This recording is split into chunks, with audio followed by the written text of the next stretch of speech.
ఒక glass rice తీసుకోండి. ఏ గ్లాస్తో రైస్ తీసుకుంటామో అదే గ్లాస్తో హాఫ్ గ్లాసు పెసరపప్పు రెండింటిని కలిపి కడగాలి. శుభ్రంగా కడిగిన ఈ రైస్ పెసరపప్పులో 3.5 గ్లాస్ వాటర్ యాడ్ చేయాలండి.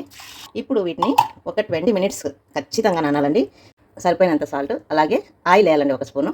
ఇప్పుడు కుక్కర్ మూత పెట్టి 3 విజిల్లు, ఫ్లేమ్ని సిమ్లో పెట్టి లేదా మీడియంలో పెట్టి 3 విజిల్లు ఖచ్చితంగా కొట్టించండి. నేను చేసే రైస్లో తినడానికి ఈ పల్లీల పచ్చడి అండి. టమాటా, పచ్చిమిర్చి, ఆనియను, ఎండుమిరపకాయలు. ఈ పచ్చడితో కాంబినేషను ఆ పులగం రైస్ తినడానికి. పల్లీలు, వేయించిన పల్లీలు, సరిపోయినంత సాల్ట్ వేసి ముందుగా ఈ రెండింటిని మిక్సీ పట్టుకోవాలి.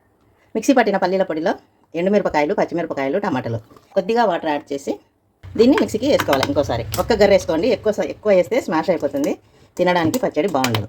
మిక్సీ అయినా పల్లి పచ్చడి చూడండి, మరీ ఫైన్గా కాకుండా ఇలా ఉండాలి పచ్చడి. ఇది మనం రోట్లో దంచినట్టు చాలా చక్కగానే ఉంటుంది. ఇట్లా తయారు చేసుకోవాలి. ఈ పచ్చడి నేను చేసిన రైస్లోకి చాలా చాలా బాగుంటుందండి. రైస్ 3 విజిల్లు వచ్చాక రైస్ కూడా చూపిస్తాను.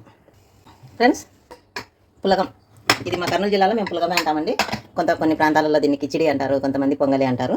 పొంగలి వేరు, జనరల్గా పులగం వేరు. పులగం మామూలుగా ప్లెయిన్గా వండుతాము. చూడండి ఎంత సాఫ్ట్గా, ఎవరైనా చిన్నపిల్లలు పెద్దవాళ్ళు తినేటట్టు వస్తుంది అన్నం. ఎందుకంటే చిన్నపిల్లలకైనా పెద్దవాళ్ళకైనా మిడిల్ ఏజ్ వాళ్ళకైనా ఇన్స్టాంట్ శక్తినిచ్చే పులగం అన్నం. దీని కాంబినేషను నెయ్యి, అలాగే పల్లి పచ్చడి. చాలా చాలా టేస్టీగా ఉండే ఈ పులగం అన్నం కర్నూలు ఫేమస్ డిష్ అండి ఇది. ఫ్రెండ్స్, ఈ నా వీడియో నచ్చిందా? నచ్చితే లైక్ చేయండి, షేర్ చేయండి, సబ్స్క్రైబ్ చేయండి.